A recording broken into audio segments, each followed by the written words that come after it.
Right. ప్రస్తుతం ఈ అంశంపై మాట్లాడడానికి మనతో పాటు ఉన్నారు ప్రముఖ విశ్లేషకులు ప్రొఫెసర్ కె నాగేశ్వర్ గారు. నాగేశ్వర్ గారు నమస్తే సార్. నాగేశ్వర్ గారు, ఇది ల్యాండ్ మార్క్ జడ్జిమెంట్గా చూడొచ్చా? 3 నెలలు గడువు విధించడం, అలాగే ఇన్ని రోజులు పెండింగ్ ఉంచడం, రాజ్యాంగ ఉల్లంఘనని వ్యాఖ్యానించడం, పార్లమెంట్లో చట్టం చేయాలని చెప్పడం ఎలా అర్థం చేసుకోవాలి సార్ ఈరోజు సుప్రీంకోర్టు తీర్పుని? అంటే తప్పనిసరిగా ఇది చారిత్రాత్మక తీర్పు. ఇప్పటి వరకు రాజ్యాంగంలోని 10వ షెడ్యూల్ భ్రష్టుపట్టిస్తూ వస్తున్నారు రాజకీయ పార్టీలు. ఈ పార్టీ ఆ పార్టీని తేడా కాదు. అధికారంలో ఎవరున్నా రాజ్యాంగం 10వ షెడ్యూల్ ప్రాథమిక లక్ష్యాలకు విరుద్ధంగా దాన్ని భ్రష్టు పట్టిస్తూ వచ్చారు. ఇప్పుడు సుప్రీంకోర్టు దానికి కళ్ళెం వేసింది. అందువల్ల ఎస్ఆర్ బొమ్మాయి కేసులో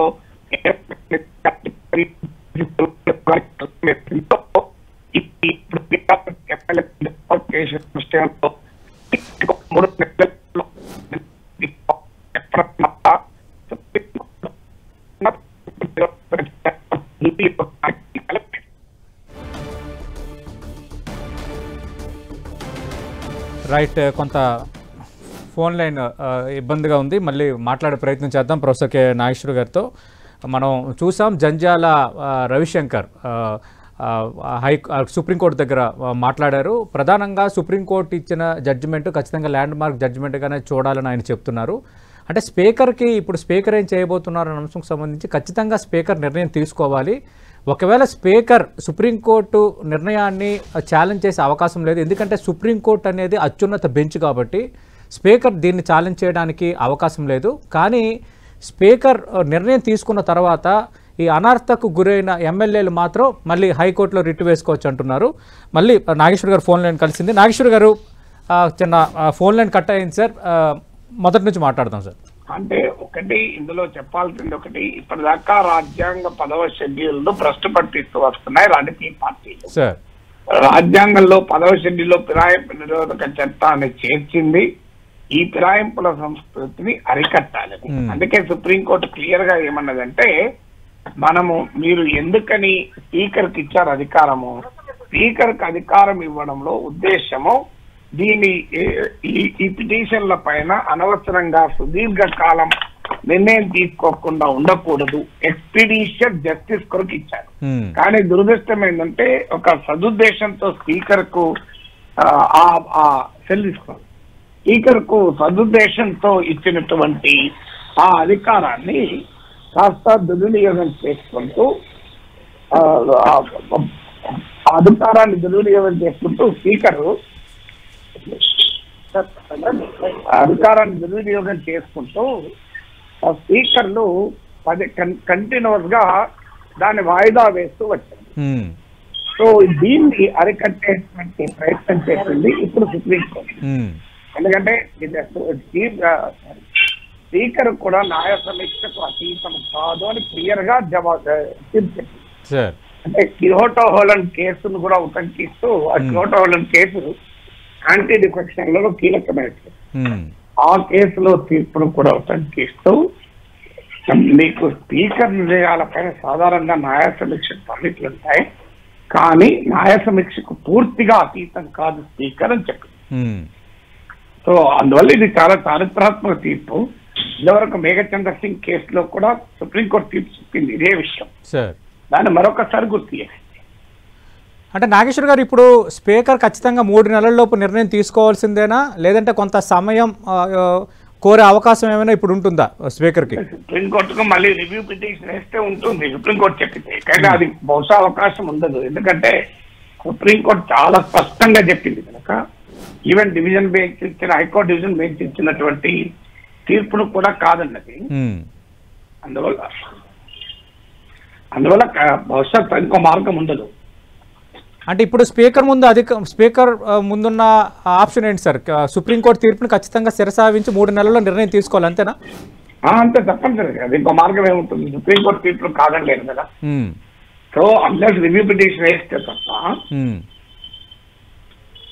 అంటే సార్, అంటే తెలంగాణలో ఉప ఎన్నికలు ఖాయం 3 నెలల్లో. ఉప ఎన్నికలు తప్పనిసరిగా రావాల్సిందే ఇప్పుడు సుప్రీంకోర్టు తీర్పు ప్రకారం. ఎందుకంటే సుప్రీంకోర్టు అత్యున్నత న్యాయస్థానం కనుక దాన్ని మార్చే అధికారం సుప్రీంకోర్టు తప్ప ఇంకెవరికి ఉండదు. అందువల్ల కోర్టు చాలా క్లియర్ గా ఈ స్పీకర్ అధికారాలను అపరిమితం కాదు. స్పీకర్ కూడా రాజ్యాంగానికి లోబడి ఉండాలి. స్పీకర్ కు నిర్ణయాల పైన సాధారణంగా కోర్టులు సమీక్షించవు. శాసనసభ వ్యవహారాలపైన కోర్టులు సమీక్షించవు. అవును సార్. కానీ చాలాసార్లు కోర్టులు చెప్పింది ఏంటంటే సబ్స్టాన్షియల్ కేస్ ఆఫ్ ఇర్రెగ్యులారిటీ ఉంటే సమీక్షించవు, కానీ సబ్స్టాన్షియల్ కేస్ ఆఫ్ ఇల్లీగాలిటీ ఉంటే సమీక్షిస్తారని గతంలో కూడా అనేకసార్లు సుప్రీంకోర్టు కోర్టులు తీర్పులు చెప్పాయి. సో అందువల్ల మీకు స్పీకరు అధికారం ఇచ్చింది ఒక రాజ్యాంగ సదుద్దేశంతో. దాన్ని దుర్వినియోగం చేసుకుంటే కోర్టులు చూస్తూ ఊరుకోవాలా? ఓకే. అంటే నాగేశ్వర్ గారు, ఒకవేళ అనర్థ వేటుకు గురయ్యే ఎమ్మెల్యేలు స్పీకర్ నిర్ణయాన్ని ఇలాంటి సందర్భాల్లో మళ్ళీ క్వశ్చన్ చేయొచ్చా? స్పీకర్ నిర్ణయాన్ని క్వశ్చన్ చేయడానికి అవకాశం ఉంటుంది, కానీ సుప్రీంకోర్టు ఇంత స్పష్టంగా తీర్పు చెప్పినాక ఏ ప్రాతిపదిక మీద క్వశ్చన్ చేస్తారు? క్వశ్చన్ చేస్తానికి కూడా ప్రాతిపదిక ఉండాలి కదా. అవును సార్. ఇప్పుడు యాంటీ డిఫెక్షన్ లాలో క్లియర్ గా ఉంది. ఫిరాయింపు నిరోధక చట్టంలో ఉన్న అంశం ఏంటి అంటే, ఒక విప్పును ఉల్లంఘించిన లేదు ఒక పార్టీ సభ్యత్వాన్ని స్వచ్ఛందంగా వదులుకున్నట్టయినా వారు అనర్హులు అని స్పష్టంగా ఉంది యాంటీ డిఫెక్షన్ లాలో. దాన్ని వీళ్ళు దుర్వినియోగం చేసుకుంటుంటే అందులో ఒక మాట ఏముందంటే, స్పీకర్ నిర్ణయం తీసుకున్నది కాదు, స్పీకర్ ఉంది అని సార్. ఆ స్పీకర్ కు అధికారం ఉంది కదా అని చెప్పి స్పీకరు అసెంబ్లీ టర్మ్ అయిపోయేదాకా కూడా నిర్ణయం తీసుకుంటలేదు. అందుకే ఇలా సుప్రీంకోర్టు క్లియర్ గా ఉంది, operation successful but patient diet లాగా ఉంది. అవును సార్. మీకు అసెంబ్లీ టెన్యూర్ అయ్యేదాకా నిర్ణయం తీసుకోకపోతే ఎట్లా? ఏదో ఒక రీజనబుల్ పీరియడ్ లో నిర్ణయం తీసుకోవాలి. అందుకే తెలంగాణ శాసనసభ తరఫున ఆయన అభిషేక్ సింగ్ మాల్వి కాంగ్రెస్ నాయకుడిని అడిగింది. అవును సార్. రీజనబుల్ పీరియడ్ ఎంత అంటే ఆయన 6 నెలలు రీజనబుల్ పీరియడ్ అన్నారు. కానీ ఈ కేసులో మాత్రం దాన్ని అప్లై చేయకూడదు అన్నాడు. అప్పుడు సుప్రీంకోర్టు అడిగింది, ఆల్రెడీ ఏడాది 1 year 2 months అయింది కదా, అవును, ఇంకా మరి 6 months పీరియడ్ ఎప్పుడు స్టార్ట్ చేస్తుంది అని అడిగింది. అందువల్ల క్లియర్ గా సుప్రీంకోర్టు డైరెక్ట్, నేను ఇప్పుడే కాదు మీకు 2-3 నెలల క్రితం కూడా నా యూట్యూబ్ లో చూడండి, తెలంగాణలో ఉప ఎన్నికలు వస్తాయని పెట్టాను. అప్పుడు నువ్వు ఒప్పుకోలేదు. తెలంగాణలో ఉప ఎన్నికలు ఎట్లా వస్తాయి, యాంటీ డిఫెక్షన్ కొత్తగా జరుగుతున్నాయి. కానీ మేఘచంద్ర సింగ్ కేసులో సుప్రీంకోర్టు ఆల్రెడీ చెప్పింది, స్పీకర్ 3 months లో విచారణ పూర్తి చేయాలి. ఇటీవల రాష్ట్రపతి గవర్నర్లు కూడా నిరవధికంగా బిల్లులు తమ వద్ద ఉంచుకోకూడదని కూడా తీర్పు చెప్పింది సుప్రీంకోర్టు. అవును సార్. కొన్ని బిల్లుల పైన 1 month, కొన్ని బిల్లుల పైన 3 months లో నిర్ణయం తీసుకోవాలని కూడా చెప్పింది. అవును. సో అందువల్ల ఆ రోజు కూడా నేను విశ్లేషణ చేస్తూ అదే చెప్పాను, ఇది రేపు బీఆర్ఎస్ ఎమ్మెల్యేల కేసు కూడా వర్తిస్తుంది. సో తప్పనిసరిగా ఉప ఎన్నికలు వచ్చే అవకాశం ఉంటుంది. అంటే నాగేశ్వర గారు, ఇంకా తెలంగాణలో ఉప ఎన్నికలు అనివార్యం, ఎలాంటి అడ్డంకులు ఉండవు అంతేనా? నా అంచనా ఉండవు. ఎందుకంటే అన్లెస్ సుప్రీంకోర్టు మళ్ళీ రివ్యూ పిటిషన్ వేస్తే ఆ పిటిషన్ కనుక తీసుకొని మళ్ళీ విచారణ చేస్తామంటే తప్ప. Okay, right. Thank you Nageshwar గారు.